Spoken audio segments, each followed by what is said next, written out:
The Pencil by Allan Ahlberg and Bruce Ingman.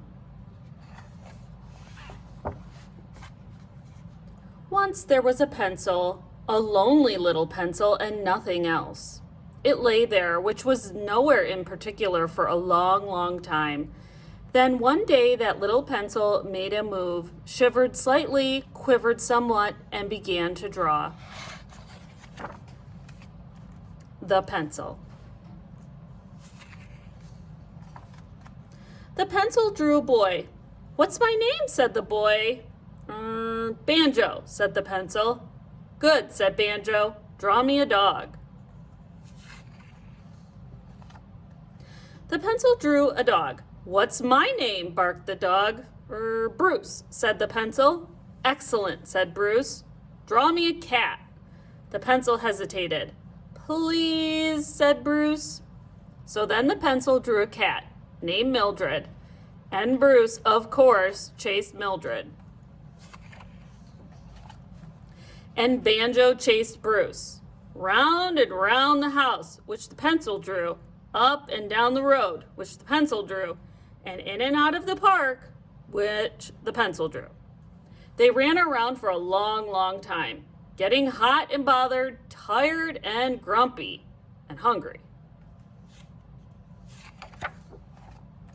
"Draw me an apple," said Banjo. "Draw me a bone," barked Bruce. "Draw me a mouse," meowed Mildred. "No," said the pencil. "No mouse."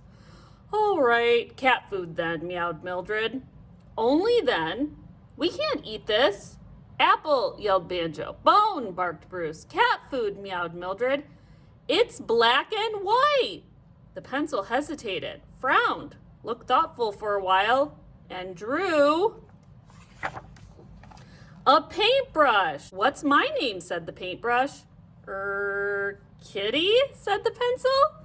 "Splendid," said Kitty. "How can I help?" After that, Kitty painted the apple and the bone and the cat food. She painted Banjo and Bruce, but not Mildred. Mildred was a black and white cat anyways. She painted the house and the road and the park. "What's next?" cried the now cheerful and excited pencil. "Anything," yelled Kitty. She was excited too. "You can draw and I'll color it." So they did. Banjo got a little sister named Elsie and a mom and dad named Mr. and Mrs., some grandmas and grandpas, 3 or 4 cousins, and an Uncle Charlie. Bruce got a friend, an Airedale named Polly, and a ball.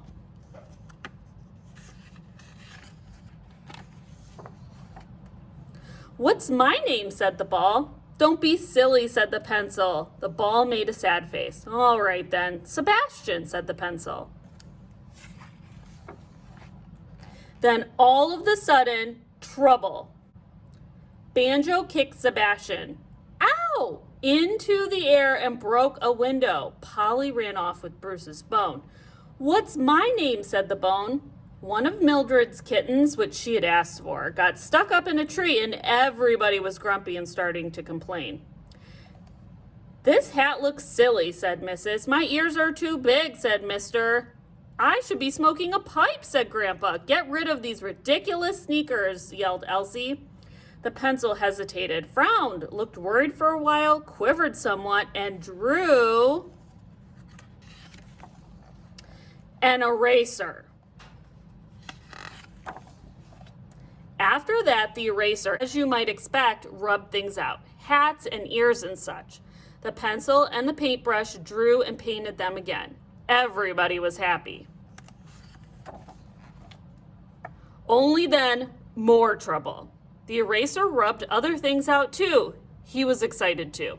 He rubbed the table out and the chair out and the rug out and the front door out and the house out. He rubbed the tree out and the kitten who was still up it out and the other kittens out and the cousins and the grandmas and Uncle Charlie out, out, out. He rubbed the road out and the park out and the sky out. He rubbed everything, even Kitty the paintbrush out. Now, once more, there was only the pencil, that lonely little pencil, and nothing else. The eraser kept on coming. The pencil drew a wall to stop him. The eraser rubbed it out. He drew a cage to keep him in. The eraser rubbed it out. He drew a river and some mountains with lions and tigers and bears. Oh my! The eraser rubbed them out. Then, when all seemed lost and there was absolutely no escape, that brave and clever little pencil quivered somewhat, shivered slightly, and drew another eraser. And what did these two erasers do?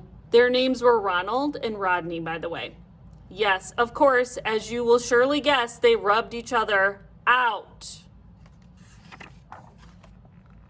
After that, of course, the pencil drew Banjo and Bruce, Mildred, and the others all over again. And Kitty, he drew her as well, colored them in. She put the sun back in the sky, the house back on the road, the kitten back up in the tree, the grass back in the park, and a picnic, a lovely brand new picnic out on the grass. The picnic lasted for a long, long time. Banjo played soccer with Sebastian, woo, and his little cousins. Banjo's dad tried eating a boiled egg named Billy, but it ran off. A whole column of ants. "What's our name?" said the ants, came marching across the picnic cloth. Alice, Alvy, Abraham, Amy, Arminta, Ahlberg, Algernon, Anastasia, Ada, and Allan. Finally, the sun went down. The eating and the games and the adventures stopped, and everybody and everything went home to bed. The pencil drew a moon in the sky and some darkening hills, and Kitty the paintbrush painted them. He drew a snug little box with a cozy lining, and Kitty painted that. She painted him too. The end.